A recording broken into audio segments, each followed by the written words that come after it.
the trip has been going pretty well. We had a really tough portage at Robinson Falls. The Robinson Portage is about a mile long. We spent 7 days portaging our boat. We had lots of rain, some storms. A vicious storm as we were about to put the boat in at the final end of the portage. Hello? It was of great relief to be out of that place. It was getting somewhat hellish.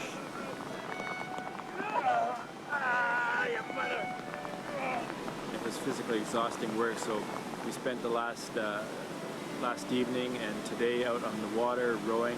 It was just great to be out and finally moving away from that landlocked spot that we'd found ourselves for the whole week. Day 36, Hell's Gate Gorge.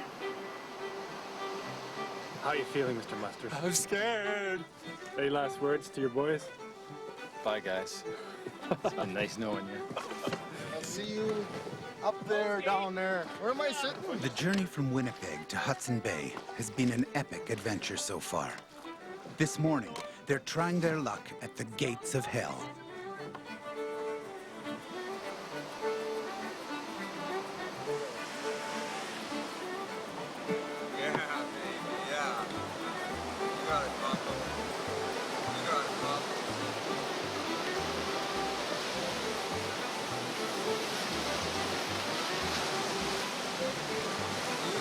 Pablo.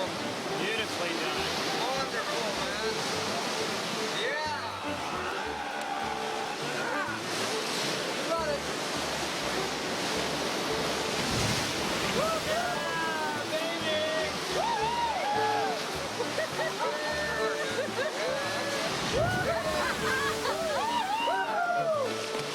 Oh, baby, can you feel it?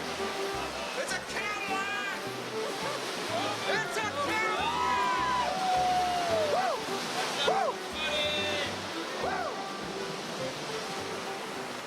So today we did Hell's Gate, and what a rush. I couldn't believe how exciting it was to direct a York boat through raging rapids. It was so incredible. I can't believe I was able to hold on to that steering oar and move this huge boat that just kind of like lumbered through the rapids. It was like a Cadillac.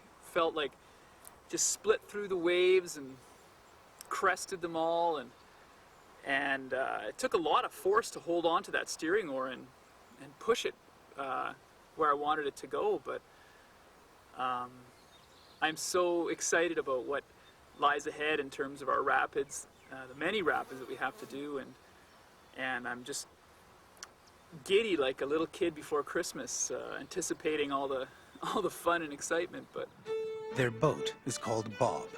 It's a 40-foot York boat with a crew of 7 men and 1 woman who are living as 1840's fur traders. 600 kilometers into their odyssey, they have another 600 to go. They left Winnipeg and traveled the length of Lake Winnipeg until reaching the community of Norway House. Then, they turned northeast and rode the Echimamish until stopping at the Robinson Portage, which took a week to cross. Now, they're at the Hayes, one of Canada's great northern rivers.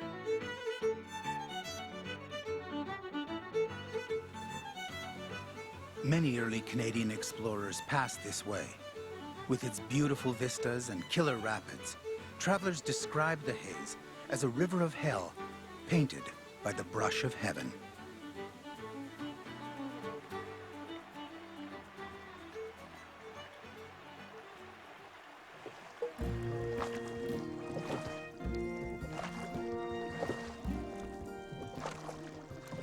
The days of rowing seem endless. 1,000 strokes, a water break, and then another 1,000 strokes. Constant repetition, broken only by the memories of a life left behind. So Kevin, what would you like to eat? Everybody's been talking about food. You've been fairly quiet. Pasta or pizza. I want a Mennonite specialty called vareniki. Think of a pierogi, and then make it so tasty you can't get enough of it. It's bigger, doughier. It's got cottage cheese in it. Randall? I'd like a thick, juicy clubhouse sandwich. I'd like an Indonesian rice table. Satay, Bobby ketchup. Oh, gado gado. Yum, yum, yum, yum. Nothing better than a chocolate banana milkshake. Grand Marnier double chocolate cheesecake. I'd like a variety of assorted vegetables, sort of stir-fried, sautéed with chicken and shrimp in like a Thai sauce, and then spread over some noodles and a big glass of milk. And some cheese and a Tim Hortons coffee. Go, baby! Double, double. She's on a roll.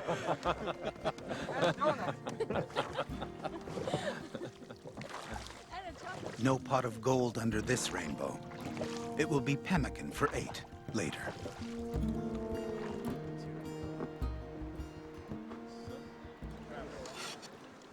No matter the time or place, life has its routines.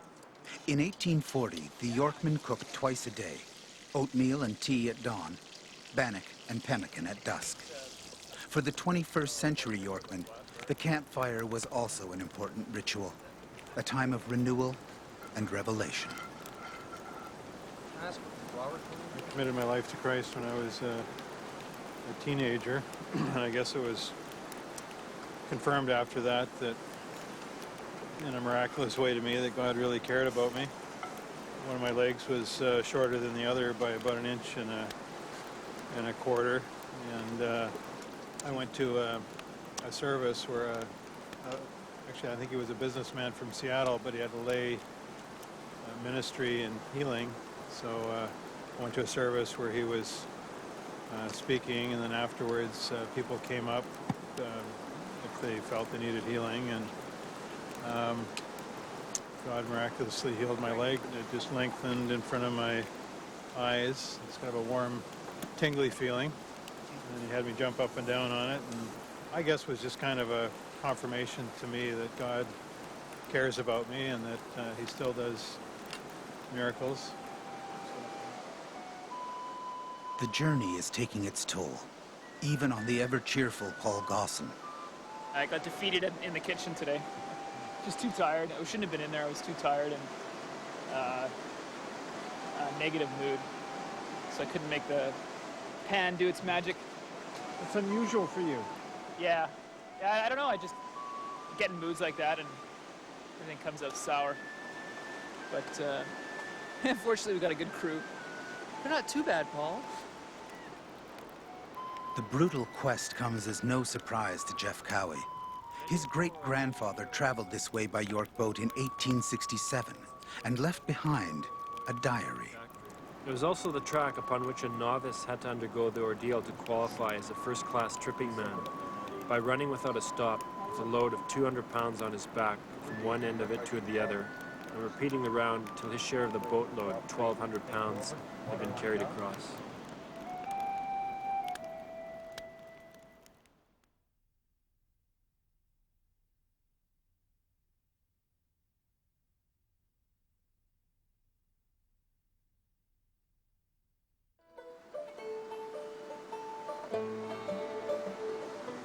It's day 38. We're all feeling pretty tired, exhausted, cranky, everybody pretty much reaching their limit. So we decided that we would take a day off. And fortunately, we woke up this morning. It was beautiful, sunny, hot day. We had a gorgeous campsite with rapids. You could put a life jacket on and float down. And we did a lot of it was a soul day. I like to think of today as being a day that was good for the soul. A day for the soul. And for the first time in over a month, a day to rest.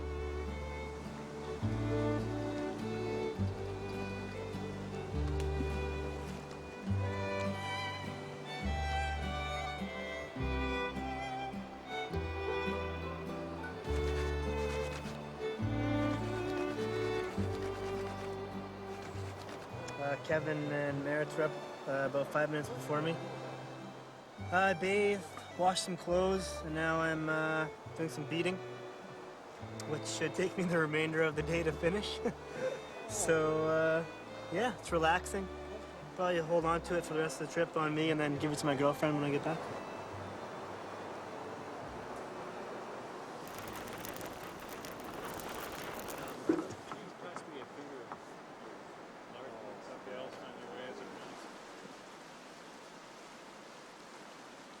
With renewed energy, they set out to tackle the haze. The current flows at about 8 knots, and the heavy York boat must be skillfully navigated. Something Jeff Cowie discovered was not easy. It's nice and slow, boys. So what happened there, Jeff? Just to give me the play-by-play. Take me through. Well, we approached the rapid, and the plan was to do a very hard port draw. The rapid was too strong, and we got swept sideways into a ledge. Steering oar got stuck on the rock, and with the force of the current, it just catapulted me off the rear deck. I'm all right. So, a little excitement. It's fun. No one's hurt. We got off the ledge, and away we go. Hey, starboard. Are we off the rock? Yes. Jeff was lucky. The accident, a warning. Without an experienced helmsman, someone was going to get hurt. Pull, draw. Pull.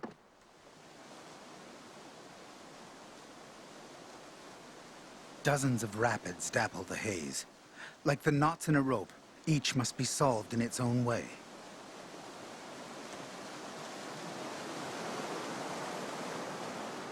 This set, for example, is narrow and rocky.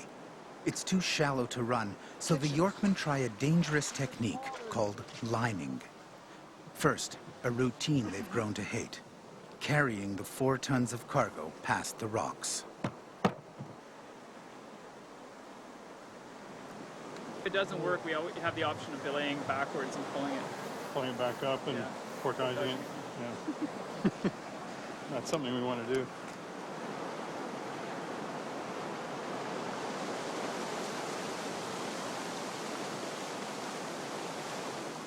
Lining the York boat means securing the bow and stern with heavy ropes, then easing the boat along the shore, fighting the powerful current all the way. Up and up.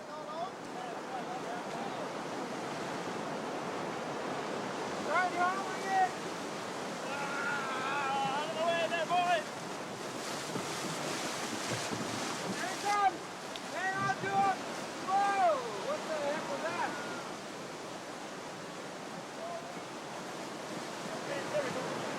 Hey, there we go. There we go. Hang on to it, man. There. Wrap it around me.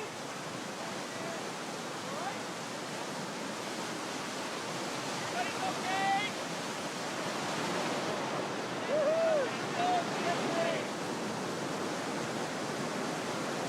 Everybody ready? Go.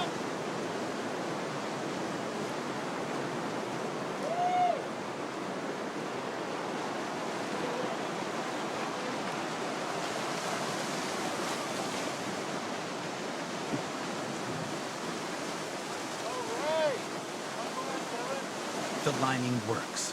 Another skill has been learned. Teamwork and muscle, just what the Yorkmen of 1840 would have used. That was good. That worked perfect. That was cool. Masterminded another one. Oh, that's great. Yeah!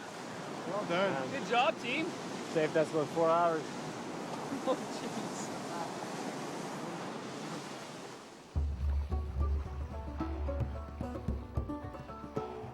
York boats have sailed these waters since the 1740s, but they weren't the first traders to pass this way. 5,000 years earlier, Aboriginal tribes built empires here. Wapanapanas, Opichikona, Painted Stone.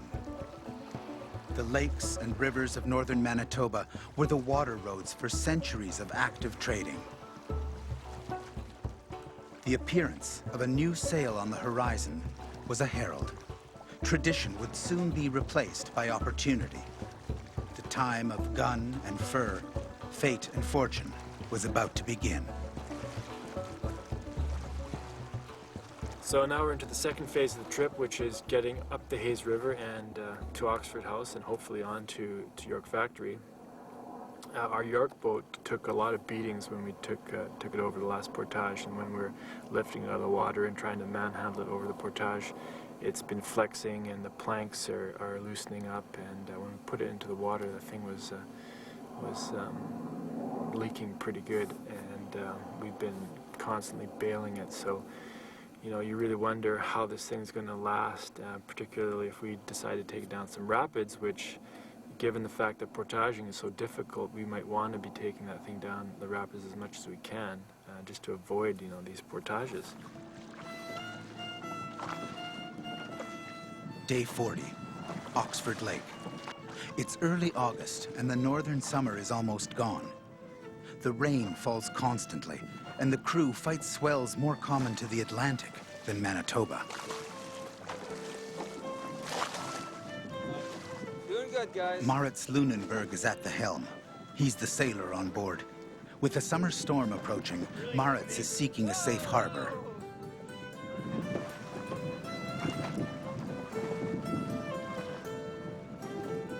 He's coming here, to Oxford House. Once a fur trading post, the village offers sanctuary and food. Beans, bannock, and walleye. A 19th century Yorkman's feast.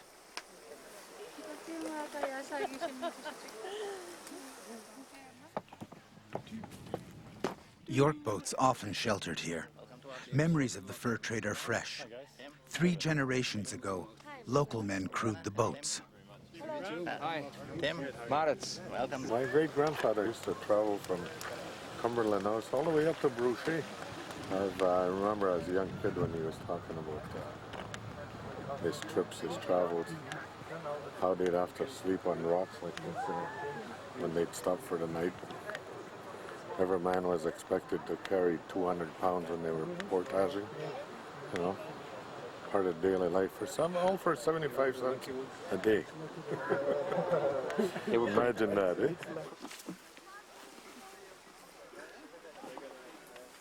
There you go. Just charging a quarter. The people of Oxford House have prospered. They've built a strong community on tradition and family.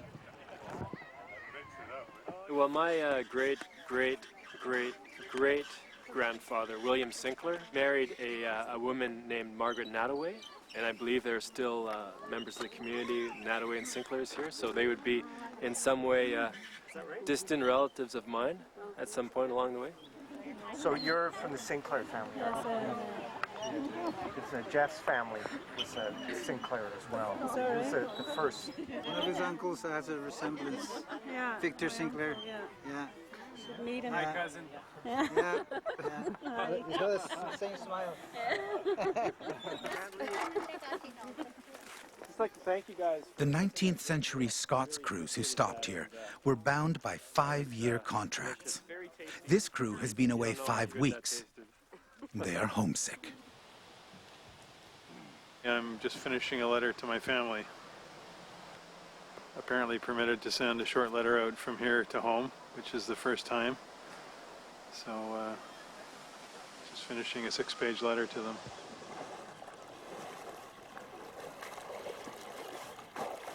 Thoughts of family are soon put aside as the constants of history return. The York boat must sail north, as so many others have done. See you later. Thanks again.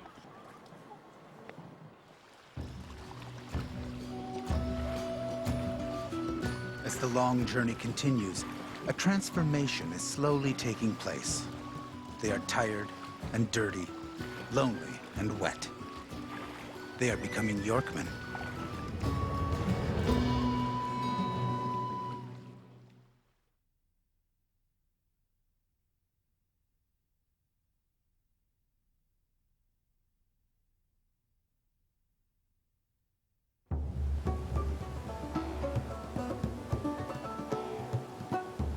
Let's just go straight down. 6 weeks into the quest, their confidence is high. Perhaps too high. The Hayes is a powerful river, yet they insist on taking turns navigating the York boat. Once again, Jeff Cowie is at the helm. Okay, get ready for that starboard. Starboard drag, hard port.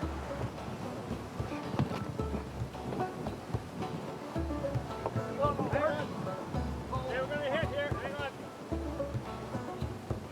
Lean into the rock, everybody. Lean into the rock. Lean into the rock, everybody. Okay, get ready for it. Get ready for the round. They have run aground. The boat damaged, the crew scared. It's finally time to change the way decisions are made. Total lack of communication. The bowsman was pointing in one direction, and then the steersman wanted to go in one direction, different than the bowsman. And the oarsman had no idea who to listen to, because we're going. Nobody was telling us anything. It was just it was chaos. Yeah. And when they do tell us stuff, everybody uses a different word to mean the same thing, and that pisses me off. Well, no, because we agreed on 3 words 3 weeks ago, and nobody can say them. We've got one person in our crew who's far and away the best qualified to read the river, and my suspicion is that he should be in the bow or the helm most of the time from here on in. That's Paul. Paul Gosson knows the river, but it's Maritz Lunenberg who knows the boat. I don't know if I can fix this. That's a lot of water. It's coming in by like 10 gallons a minute or more. It's just broken, that's all. Needs to be fixed. If the journey is to continue, they must put aside the anger that flared at the Robinson Portage and work together.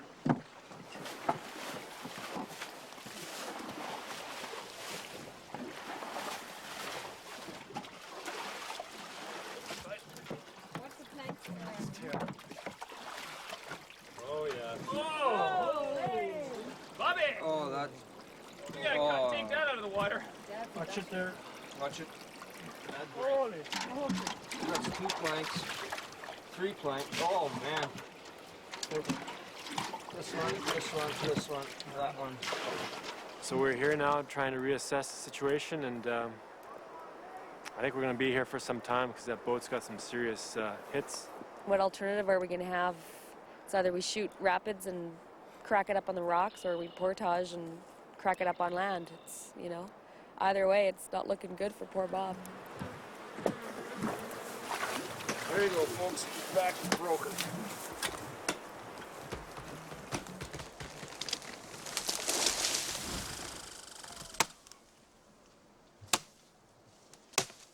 The damage Bob has suffered in this grounding is insignificant compared to what lies just a few days ahead. As part of the safety measures for this program, a doctor traveled with the camera crew. Kevin has taken ill. You feel dizzy when you stand up? No. No. Okay, you've been drinking lots of water?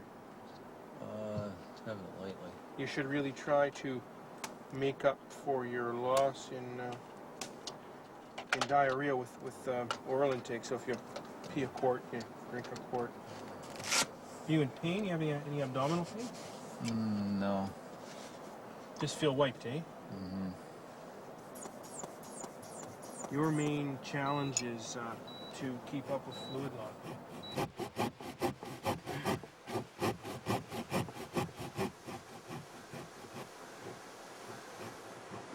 I like the boat. I like the idea of wood being, manipulated and worked and turned into a vessel like this, and then just watching it get pounded to bits. It just hurts. It just doesn't feel good. The first time Bob hit something and punctured him, I felt like I got stabbed and fixed him, and then we had another one, and then another one, and now we have this one, and it's just for me it's painful.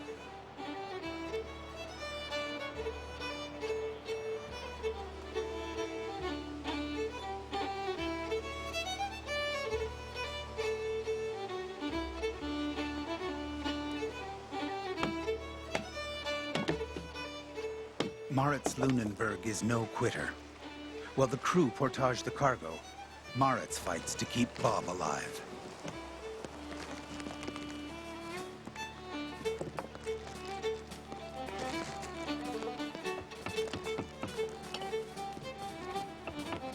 Yeah, I still feel a little dehydrated and a little weak, but good to go. Kevin Mustard is no quitter either. Despite being badly dehydrated, he's soon back on his feet.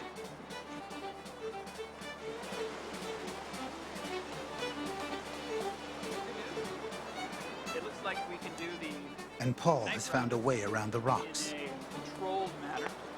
And I think the most dangerous part is probably going to be the belay. Kenny and Rosanna found out last time that rope has got so much tension on it, it would just rip your fingers right out of them.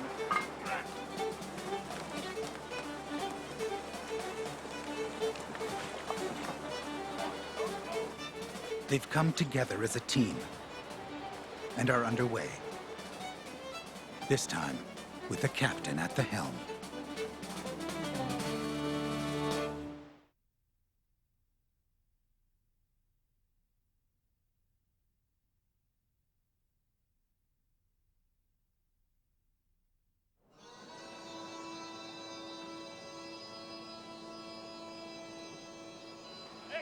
In the softness of a Manitoba twilight, the York boat nears the end of another 19th century day on the Hayes. Even with Paul's experience at the helm, running the rapids is like gambling with the gods. Got all kinds of shallow rocks right in there. Okay, reverse everybody! Reverse!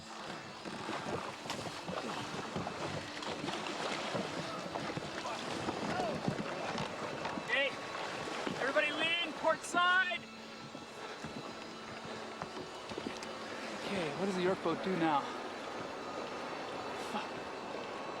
Okay, hang on, don't move. Rock and water, luck and skill, the immutable elements of the Yorkman's life. We're just finding a way out of this mess now, but our light is gradually leaving us, and we're not in a good position to be attempting to find a channel through here. Okay, we can leave at the back end. If you guys can push like we were doing before, let's do that. Push. Okay, I want everybody that is not doing anything getting ready to row. In an hour and a half, it's going to be dark. What do we do when we get off here? Are we gonna try to shoot this thing, or? We have to. The only other option is to go back upstream, and that's like not an option.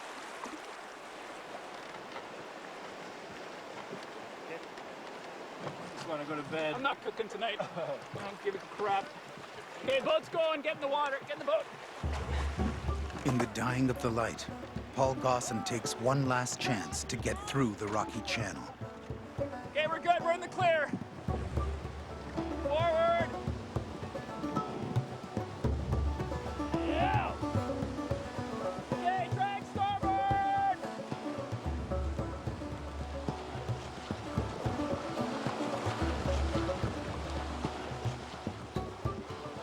Okay, drag port. Okay, we're in the clear. Holy mackerel. Watch your oars, port. Ah! They are safe, and Bob lives on. Oh, shit. Port. Later, a centuries-old ritual. They laugh at the dangers of the day gone by, without fear of what the next might bring. With hundreds of kilometers of whitewater ahead, this was how it had to be. If you looked at everyone's faces at the beginning, we're just... Okay, whatever, let's just go. I don't care if this thing hits the rock and splits in half, or it makes it or what, let's just get going. I know, because I left there and I was trying to be all positive, but the response I was getting was like, I don't know. I don't know.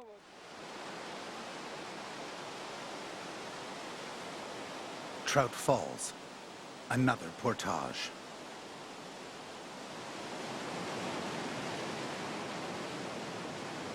Well, we're just unloading the boat and pulled out the pemmican from underneath the benches, and it was a lot heavier than it should have been, and it's full of water. Bilge water. Bilge water, yeah, not rainwater, not clean water. Water from wherever we've been traveling. The boat is leaking badly and needs constant work. Everybody was expecting that after Oxford House we'd be able to start moving a bit more, you know, we'd be going quickly. Current's on our side, but just we're learning how this boat works in rapids, and that takes a while. Yeah, people were expecting, I guess, to go a little bit quicker, but get over this portage, we'll be on the lake and we'll be cruising. Yeah, so I think once we get over this portage, morale will go back up again. You know, get some food in our belly and we'll be fine. Bob's wounded right now. We hope we can fix him again. At this point, I don't care. I'm sick and tired of fixing this thing and watching it get beat to hell. Trout Falls is a well-known landmark. Jeff Cowie's ancestor portaged here. Well, he writes in his book that they were camped at the lower end of the portage here when a brigade of 4 York boats was coming the other way towards York Factory, and he writes of seeing the 4 York boats take this falls and shoot it somehow. And well, here we are, and we're just trying to figure that out. How the hell would they have taken a York boat over this? There's no thought of this crew shooting the falls. Once again, they're back to a familiar routine. As you can tell by the keel there, it looks like we ran into jaws in the river. What's your sense as to how the boat has come through so far, Ken? It's going good. A lot better than what we've been doing before. What sort of shape is the boat in? It's a little rough. At one spot there has half a keel out of it, so should be able to limp through though. You know, when do you think we will be into the home stretch? When are you going to take a deep breath and say, you know what, we're going to make this? Not till we see the big white building. Not till we get up to York Factory. Yeah. Are you really getting a very personal sense of going back in time and living a little bit of Canadian history? Oh yeah, yeah. I think about it all the time when we're walking along these trails and stuff like that.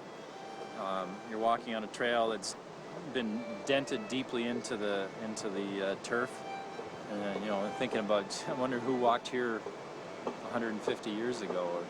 It's great. There's a fork in the path, on the portage path, and we take the one that's closest to the water, but there's another one that veers off just early on in the path. So after we finished portaging, I went back and took that other path quite a ways into the woods. I found there's an old fire pit just off to the path at one point, and it's all grown over in moss, but all you can see is the rock formation, the circles. And I stopped there for a moment and thought, gee, I wonder, you know, who used this and when it was used. And yeah, you can just feel the life that has gone through this area.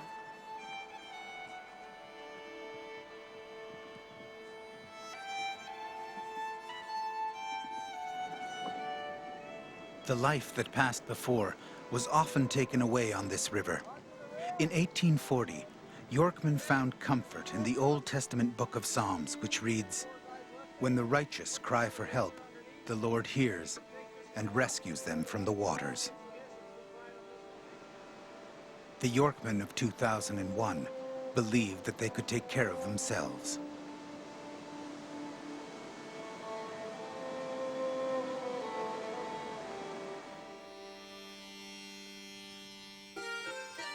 Day 47. Once again, they are under sail as the haze widens into Knee Lake.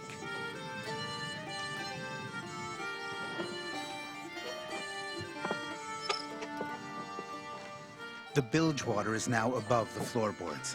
They must bail constantly. The dampness has also affected the food. What are those oats, Ken?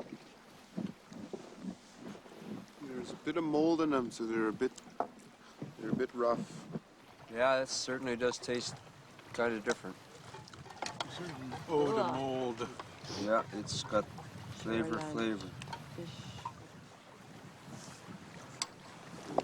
carry this. Oh. It's in a white bag on see what it's like. port to starboard.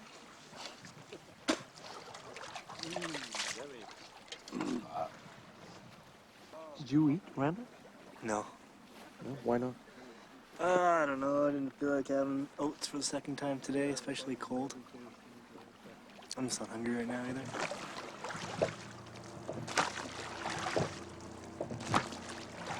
As the York boat crawls north, the heavy skies follow them relentlessly. The wind is edged with ice. Reaching Hudson Bay has taken on a new urgency.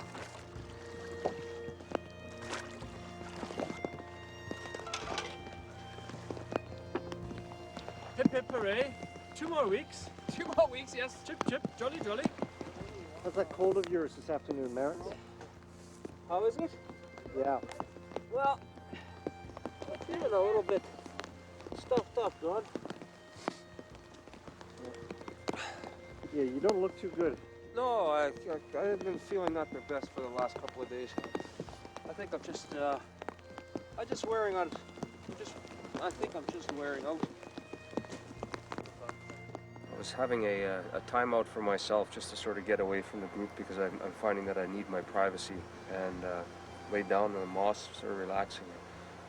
I guess I fell asleep. I woke up with a startling dream, a bad dream, and it was one of those ones that really shook me awake, and it was the thought of Bob flipping over and capsizing, and either Rosie or Randall was going to be in serious trouble, and that was the picture that I had, and it just blasted me. So I just, talked to Kenny about it, and he says, oh, he doesn't like that, because he believes in the dreams, and I don't normally get dreams like that. So for me to sort of react that way was kind of, yeah, strange.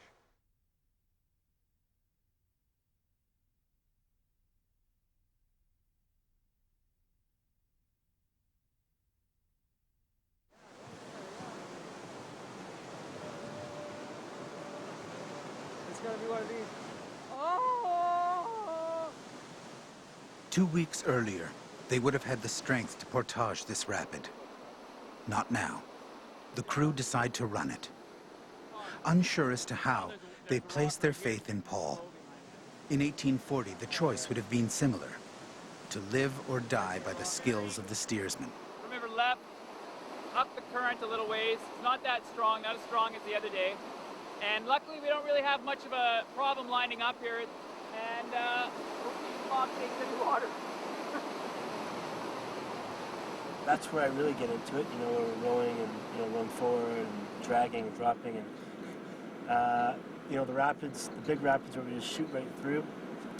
The boat is pretty good at just plowing through stuff, and unless we hit something, it's not too exciting. Hopefully we don't hit anything.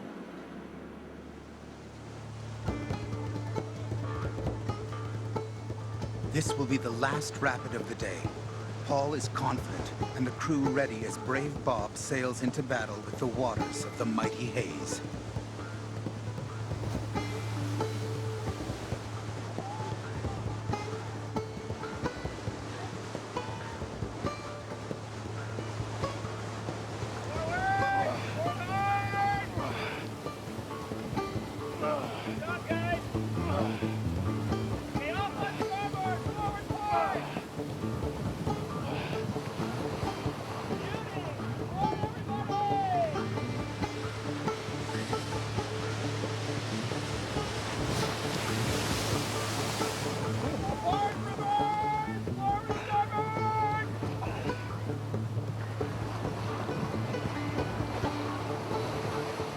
It is a breathtaking run. Bob twists and turns and avoids the rocks. Beautiful. That was our best rapid yet. Oh, it's great. That was fun. That was a hard one. Yeah. First starboard. Suddenly, they're caught in a cross-current and carried down another unexpected set of rapids. Okay, reverse, everybody. They struggle to save the boat. The commands sharp, desperate. Forward.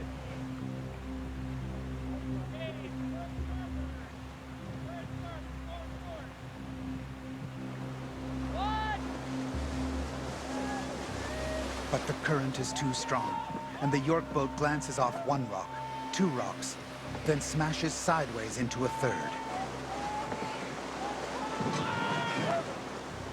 Disaster occurs. The boat is almost flipped over, the crew in danger of being pinned beneath. We're sinking! You gotta get prepared for a possible capsize. That fills up and up, it's going over. Bob is destroyed, and their precious cargo lost. Sinking! Get the food off! This is how many 19th century Yorkmen died. Their 21st century counterparts are saved by the program's doctor, who uses his Zodiac to ferry them to shore. That was terrifying. I felt myself sliding like towards the water, and the water came over the gunnel, and I could see the boat like practically right over top of my head, and I thought, like, this is it? We're going over, we're all gonna be stuck under the boat, and all I could think of was, get to the top, like the Titanic, you know, you scramble for the highest point. It was terrifying. Well, you wanna know something? There's a hole in the bottom of the boat, this wide, and about 8 feet long. Holy Really? shit. And the stem post is cracked. Yeah, the stem post It's is like cracked. the whole bottom is ripped out of the boat. The planks up the front underneath, they're also smashed. That's why the water's gushing in. The port and starboard top strakes are popped. Someone blew the nails out. I'm glad you guys have a fire going. So what's, is that fixable?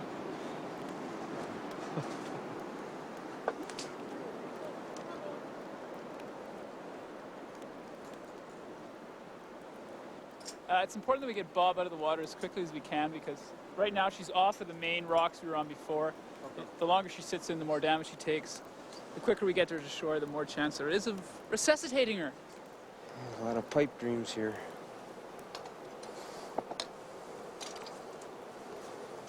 I can't tell if that look in your eye is determination or resignation. Just hate seeing something like a boat like that just get destroyed. It just hurts. I could feel it the same way as if it was my boat. Tomorrow I'll bring Bob sitting there with a broken back and busted stem posts and too many planks out and some zealots dreams of whatever.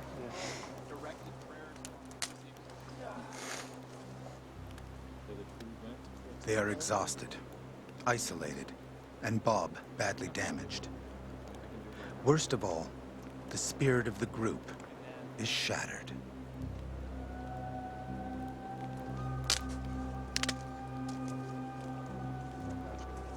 We're not leaving it in a safe spot, that's what I'm saying. In a safe spot. I'm just saying that Bob is under a lot of danger right now, and I think everybody should know that. Bob is under more danger with that line on it than if he was just sitting on the bottom. You're stressing the hull like snot when you got a heeled over like that. You'd be better off just letting him sit. That's what we're saying. 12 hours of constant stress is gonna break her further, right? I mean, she's not like made out of rubber. She's not gonna just kind of sit there and take it. I don't care. You guys, you can do whatever you want. Yeah, I just don't want everybody to actively just be lazy and not make that decision. What do you propose that we do tonight? Well, I'm saying that, like, there's a possibility that we could still get it off the rock if that's what we wanted to do. All that's going to happen is he's going to sit up and sit on the bottom, and that's it. But it'll be less tension, right? Less tension. It'll be less tension on him. Well, then maybe that's... Sitting flat on the bottom. That's a It's happy flooded medium, anyway. right? Water will swirl around it and through it and over it. And Will it take it? I think that's the best plan, actually. We can get Bob in a position where it's the least amount of stress to